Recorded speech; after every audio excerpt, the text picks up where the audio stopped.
2020 Subaru Ascent. I purchased this car used. The previous owner said that he had the back brakes replaced on it, and I've put about 20 more thousand miles on it since I purchased it, and it's just starting to squeak. I'm not going to pull the rotors. It doesn't have any pulsing or anything, but I'm just going to replace the pads and see how that works. Right, to start this job, I've got a 1/2-inch electric impact with a 19mm or 3/4 impact socket, deep well for, I could probably get away with a short well, but maybe not, and a jack. So I'm going to jack it up, put the jack stand underneath of it for safety. Go ahead, pull this wheel off, and I've already checked that the torque spec on these front lug nuts is 89 foot-pounds. So I'll make sure when I get this back together, I'll get it down on the ground with all the nuts snug and tighten it up to 89 foot-pounds.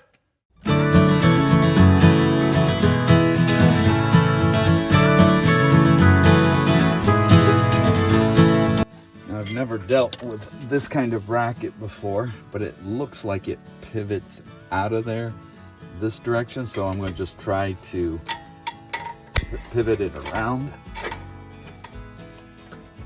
first. Is that going to work?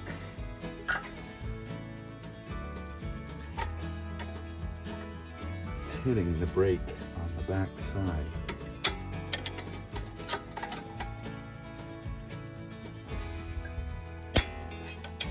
Looks like it would hurt if she came flying out. Actually, what it looks like, I'm going to grab a pair of vice grips and I'm going to pull out on that once I have it pivoted out. Be right back. All right, I've got the vice grips. Let's see, let's get it set up for that thickness. Okay, I'm going to try to pivot this around like I had it the last time. Grab onto it. Pull out on it. Don't know exactly how I'm going to get it back in there, but it came out fairly well. All right, on the back side of the caliper, there are these two rubber covered bolts that have this plastic plug in the end of them. I've got the bottom one off already, and I tested it as far as size wise, and that 7/16 bolt, you know, it's a 1/4-inch bolt with a 7/16, you know, that would take a 7/16 wrench to operate it. And I don't have a Allen key that is, you know, that size, but it is darn close. So what I'm going to do is I'm going to go in on the bench grinder. I'm going to grind back on this just about a 1/2 inch on every one of those flats and see if I can't get that to work, and we'll try to get this off of here. All right, let's see if third time's a charm. Oh yeah, I got in there quite a ways. Let me tap it a little bit, brought a hammer out with me.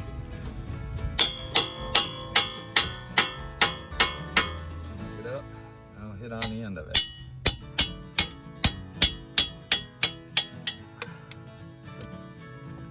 Yep, it turned. Okay, I'm not gonna have a torque spec on this because I'm not gonna have a way to torque it, so I'm not even gonna look it up. Important part is I make it tight enough that it's not gonna come loose. All right, let's see if we can get the bottom one. All right, I did have a torque socket in there. It doesn't fit it well enough to break it loose, but it's enough to run it out by hand so that I'm not spending a lot of time, you know, using that Allen wrench to get that out.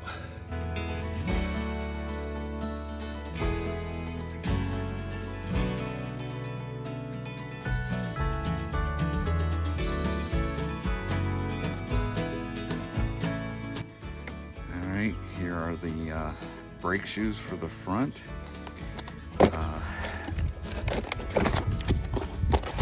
They come with these spring clips on the back. So I'll dig out a set for this side. And when I pulled this caliper off, this one happened to stay right in place, and this is the one without the spring clips. And I'm getting right down there as far as wear goes. That squeaker, as you can see, was starting to squeak, you know, warning me that I was getting close to chewing up my rotor.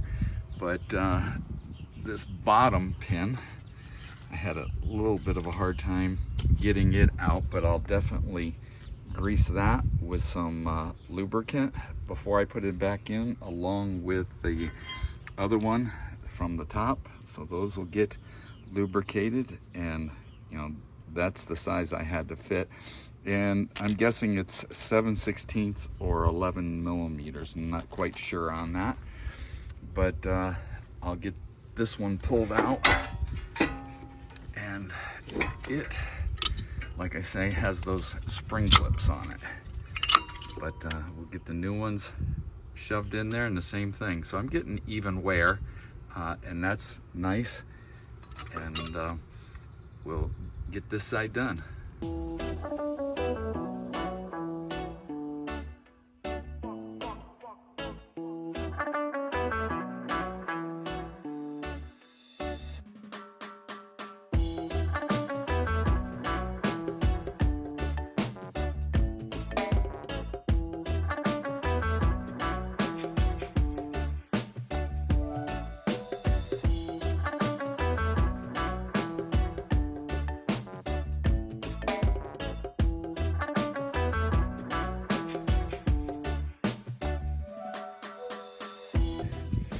Okay, on this clip that goes in, there are 4 contact surfaces.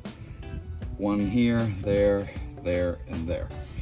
And it's really pretty easy to put back on. I added just a tad of grease to it so that you know, they don't squeak too much. But that contact surface is right there, and if you put that there and this one in the hole, and then just push back on this till you get this upper one on.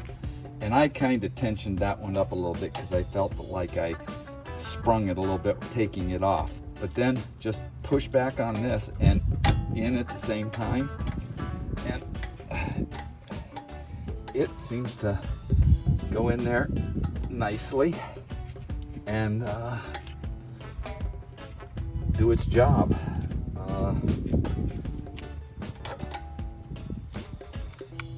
Right back where it was. It's in the 2 wear spots. It's deep in the hole, top and the bottom. So I think I'm all set. I've got the pins greased. I've got the caps back on it. I knocked off this cover on the bleeder, but those are on. Those are tightened as much as I feel that they need to be. I used a pipe on it with that made up Allen wrench. I'll get the wheel back on it, and I'll get the other side done. And I'm going to tell you that after I've done this side, it should only take me about 10 minutes on the other side, maybe a little longer. All right, here's what I ended up using to change those brake pads. First off, I need the brake pads. There's the old ones from this side. I used the vice grips to help get that spring clip off. I used these large channel locks to get the pistons pushed back in the calipers, the hammer to drive in this Allen wrench that it was, you know, hand ground to fit those 2 mounting bolts, the pipe in order to tighten them up. I used this little Torx socket to spin them out by hand once I got them loose with that, and I used the bar to pry that spring clip off and pry the caliper off of the rotor itself because they hang on there. The hammer I used to drive in the Allen wrench, the homemade ground one, and I don't remember what I used the screwdriver for, but I'll get this wheel back on and torqued and get the other side done.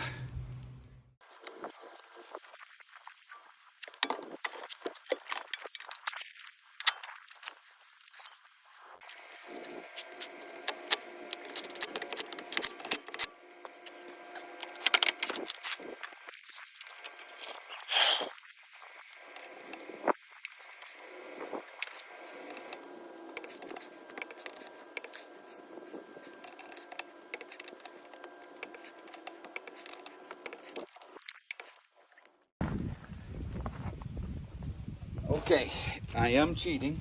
I got the car jacked up already. I do have to go over and get the jack stand yet, but I'm going to throw a timer on once I get this video going, and we'll see how long it takes.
All right, I'm about ready to go out on the test drive to see how this works, and scared myself. I forgot to do something. When I jacked up the car and got that first caliper off, I had to leave and go to an award ceremony for my grandson. Well, I got back and I had planned on draining down some of the reservoir before I pushed those pistons back in, but I forgot. And I ended up pulling the jack out from doing the first side, and there was a puddle of oil all over the top of the jack and on the ground.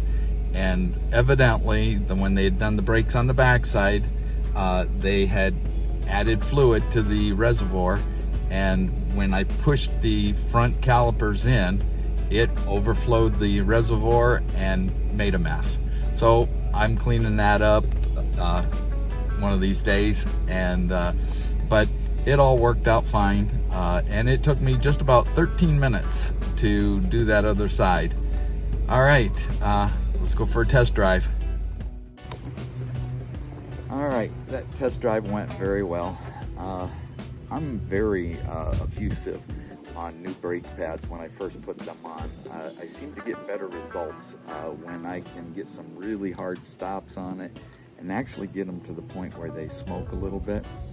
And it seems to get rid of that pulsing. When I put brakes on and I just lightly brake them in or just drive it normal, the darn things always end up with this pulsing as like I come to a stop sign. And when I'm aggressive like this, it seems to get rid of that problem.